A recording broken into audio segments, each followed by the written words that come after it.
Hi, this is your Dream Home Buddy, Marvin Marquez, and welcome back to my channel.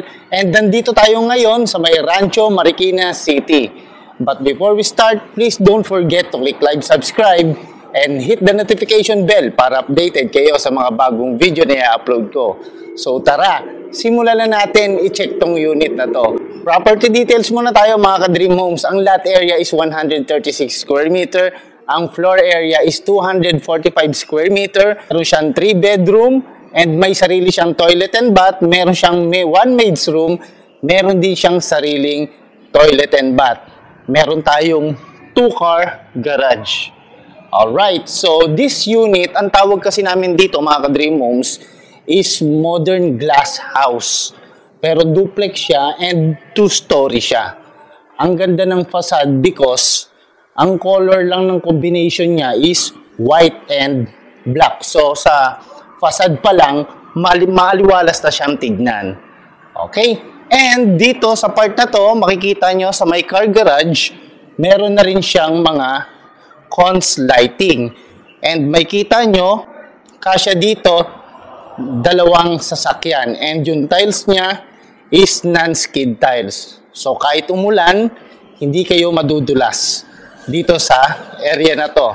So check natin yung harap ng bahay.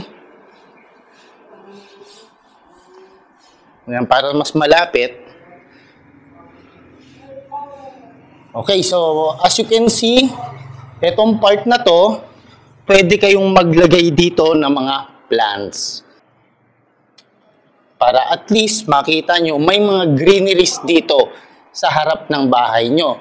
And makikita nyo, is more on glass na rin siya. Okay? So, dito tayo sa may porch area.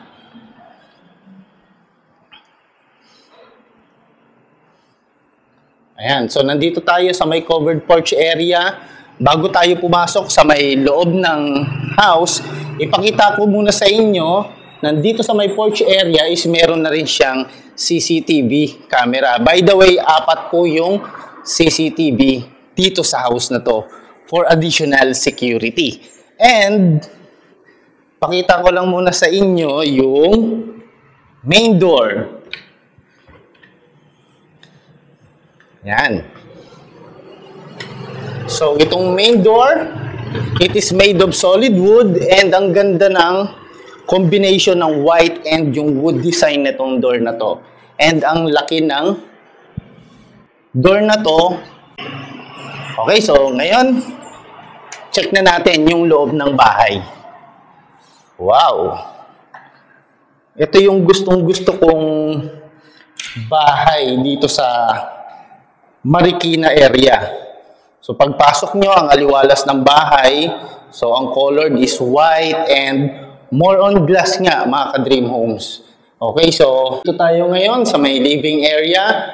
As you can see, ang laki ng space ng living area, may mga pin lights, and merong CCTV. Ang kagandahan dito mga ka-Dream Homes, ang laki ng inyong glass window and meron na rin siyang screen.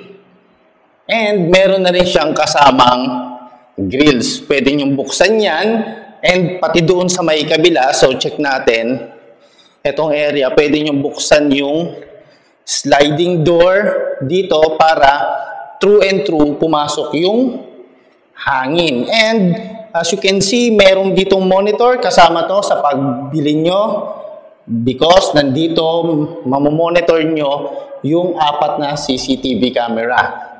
Okay, and then pwede nyo isug yan and maglagay kayo dito ng flat screen TV. So ngayon, proceed tayo dito sa inyong dining area. So, yung dining area, kasya dyan ng mga 6 to 7 seaters. So, ang laki ng space ng dining area and may mga pin lights.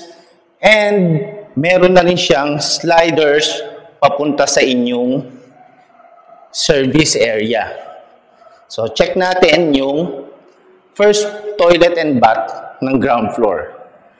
So, yes, your first toilet and bath. Meron na rin siyang niche dyan. Shower space, toilet and sink and faucet, and may malaking mirror kayo dyan. Alright, so proceed tayo dito sa inyong kitchen area. So your kitchen area, meron kayong island countertop, and this countertop is made of vintage wood.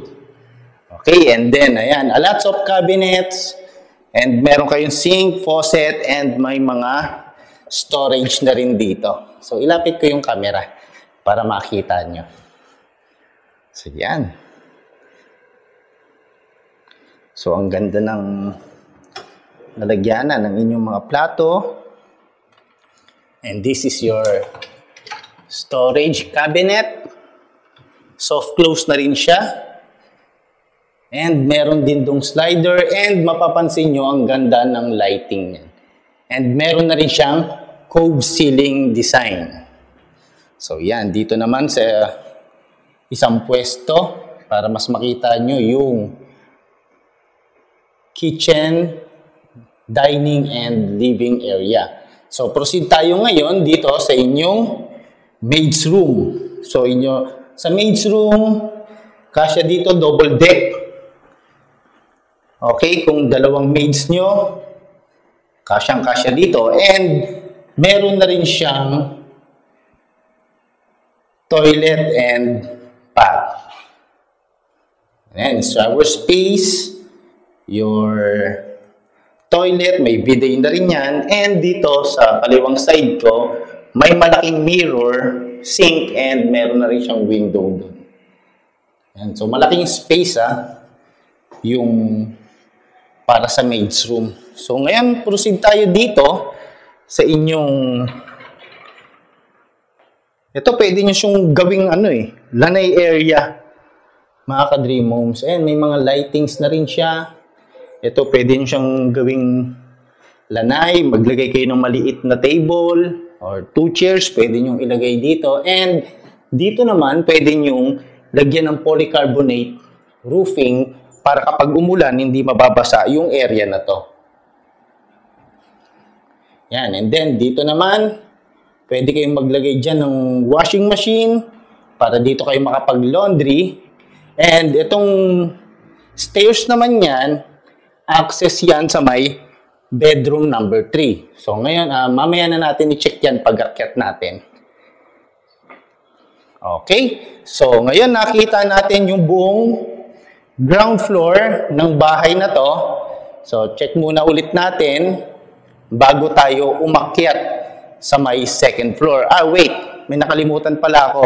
So, ito, pakita ko lang sa inyo itong storage area. So, yan. And yung flooring pala nito is made of porcelain tiles. So, yan, bago tayo umakyat, ito yung main stairs, porcelain tiles, yung flooring, made of metal, and meron glass, na rin dyan, panel. So, akyat tayo dito.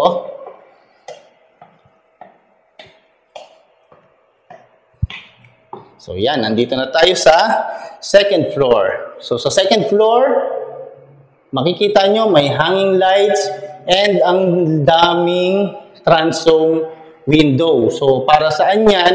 Para yan sa may natural light sa loob ng kwarto. Na kahit hindi nyo buksan yung mga ilaw nyo, maliwanag pa rin sa loob ng kwarto.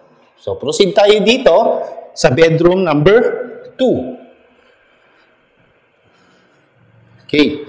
So, sa bedroom number 2, ang laki ng space and ang laki rin ng kanyang cabinets. Soft close na rin siya. Alright. So, yan. And maraming dalawang socket and may transom window na rin doon. Tignan muna natin yung toilet and bath ni bedroom number 2. So, yan. So, malaki rin yung space. May socket, may cove ceiling design, may pin lights, may malaking window dito. And, ayan, yung shower area nyo. May bidet na rin and ito yung toilet. So, lipat ko lang to para makita nyo yung kabilang side. Alright. So, ngayon, Labas tayo. Puntahan natin yung balcony ng bedroom number 2. So, yan. So, bedroom number 2. Ang kagandahan dito, mga ka-Dream Homes, kapag nandito kayo sa may bedroom, so makikita nyo yung gate dyan. So, pwede nyo rin ma-monitor kung sino yung pumapasok sa loob ng bahay ninyo. Okay, and then dito, pwede kayong magpahangin. Kung nagsasawa na kayo dito sa may loob ng kwarto nyo na aircon. So, ngayon, proceed tayo dito sa bedroom number 3. Alright. Bedroom number 3, malaki rin yung space niya. Yan. Gusto ko lang yung camera. Malaki yung space. Ayan, may slider, may screen, na kahit buksan nyo tong slider, lagay nyo lang to para hindi makapasok yung mga insekto. And, kasya dito, queen size of bed, pwede, or single type of bed. Kasya din yan. And, meron din siyang sariling toilet and bath. So, check muna natin itong toilet and bath niya. So, sa toilet and bath, almost the same.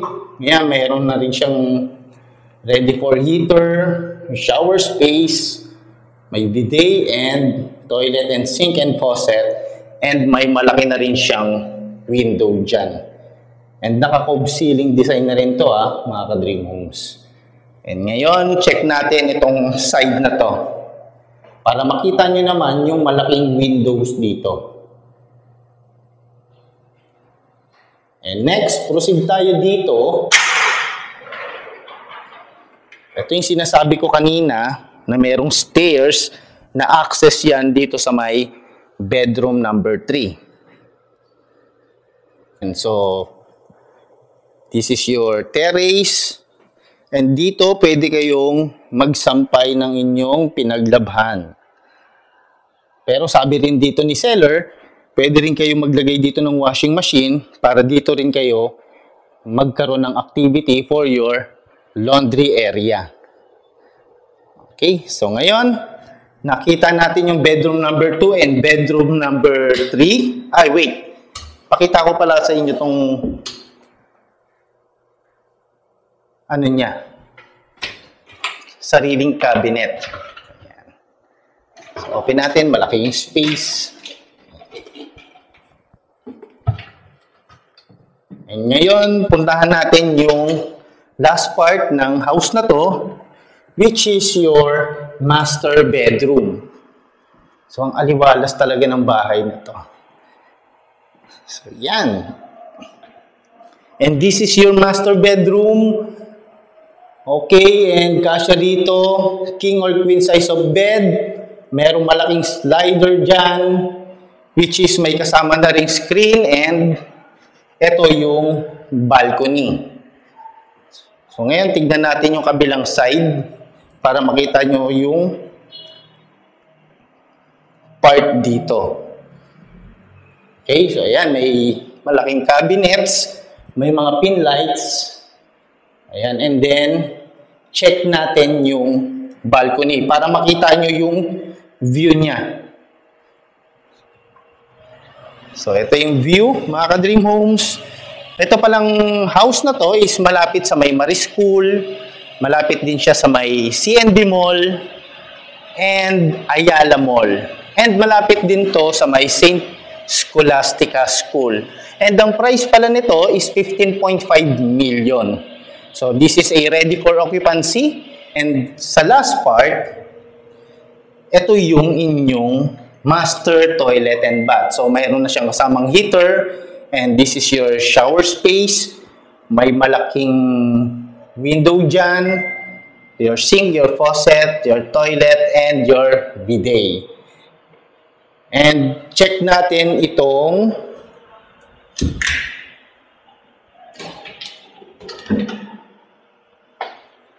cabinets ni master bedroom. Alright. If you think this property is for you, pwede nyo akong i-message mga ka-Dream Home para makapag-site viewing tayo.